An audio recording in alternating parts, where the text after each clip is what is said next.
Je n'aimais pas faire de promesses aux autres.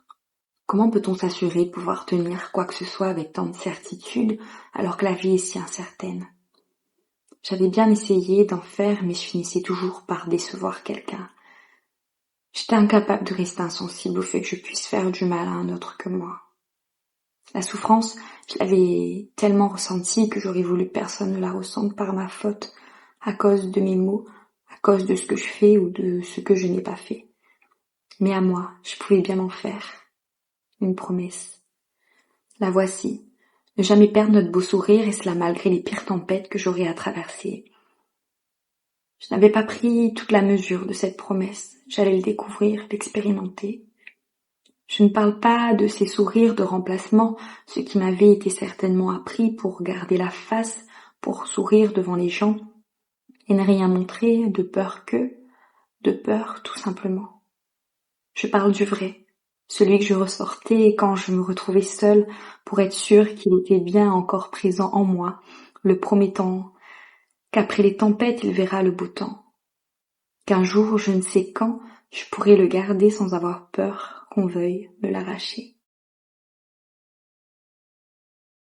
Ceci est un petit extrait du carnet secret que j'ai rendu plus si secret que ça.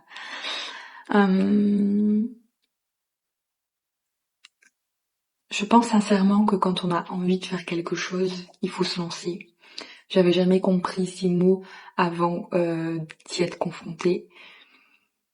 On trouve toujours des excuses et on est toujours freiné par l'envie d'accomplir ce qu'il y a au fond de nous. Et quand j'étais petite, j'adorais écrire, j'écrivais tout le temps, j'étais toujours là à écrire des petites choses, qu'elles soient heureuses ou tristes. Et secrètement, je me disais, mais un jour j'écrirai quelque chose, c'est sûr, un jour je ferai ça. Et la femme que je suis devenue a enterré ce rêve de petite fille pendant très très longtemps, jusqu'au moment où j'ai traversé une période de ma vie où il me restait que ça, que ces rêves de petite fille, où je me disais, mais si je devais mourir demain, si il me restait une chose à faire, qu'est-ce que je voudrais faire? Et bien c'était d'écrire ce premier, je l'appelle livre, mais c'est bien plus qu'un livre. C'est un cadeau que je fais à mon enfant intérieur. Et ça a été tellement symbolique,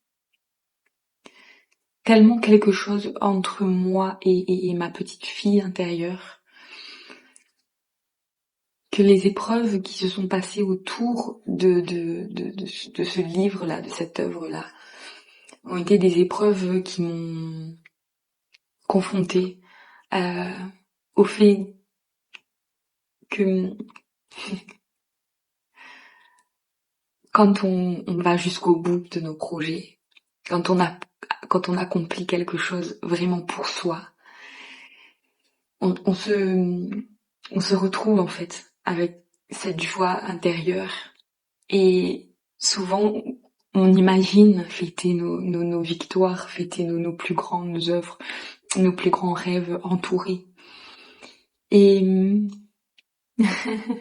ce n'est pas mon cas, et c'est pas ce n'est pas ça n'a pas été le plan divin, quoi. Cet accomplissement, je me retrouve à vraiment le savourer avec moi-même et Dieu et l'univers. Et je crois que c'est la meilleure des choses qui me soit arrivée, parce que pendant ce chemin de guérison, j'arrêtais pas de me dire, mais qui je suis sans tout ça, qui je suis sans les gens autour de moi, qui je suis sans tous ces masques, qui je suis si je me laisse exister. Et je me rends compte que j'ai été capable d'accomplir un rêve que j'ai toujours eu. Alors oui, maladroitement, et oui, quand on fait les choses seul et qu'on n'a pas toute une équipe derrière soi ou ou les moyens financiers nécessaires. On fait les choses à notre hauteur et avec toutes ces imperfections, ces fautes et ces maladresses, mais comme vraiment la petite fille que j'ai été. Et si j'avais un conseil vraiment à donner, c'est de faire. Il faut faire, il faut oser. Il faut réaliser ce qu'on a à l'intérieur de soi, parce que c'est certainement la chose la plus belle qu'on a à offrir. Donc, je sais pas où est-ce que vous en êtes avec vos rêves d'enfant, vos rêves de petit enfant intérieur. Réalisez-le. Pas pour les autres, pas pour être célébré, mais pour se célébrer, pour offrir vraiment, pour s'offrir à soi-même de l'amour. De l'amour et ce livre parle de ça. Ce livre parle de cette rencontre où je vais voir cette petite fille qui est en moi et qui a toujours été un peu si différente. Et je parle de cette réconciliation de façon très très différente et très poétique et en cassant tous les codes un petit peu de l'écriture. C'est comme si vraiment c'est comme si j'acceptais réellement d'être moi et laisser la créativité de mon enfant intérieur s'exprimer sans la réprimander, sans lui dire que c'est pas comme ça, sans lui dire de mieux faire, de bien faire, juste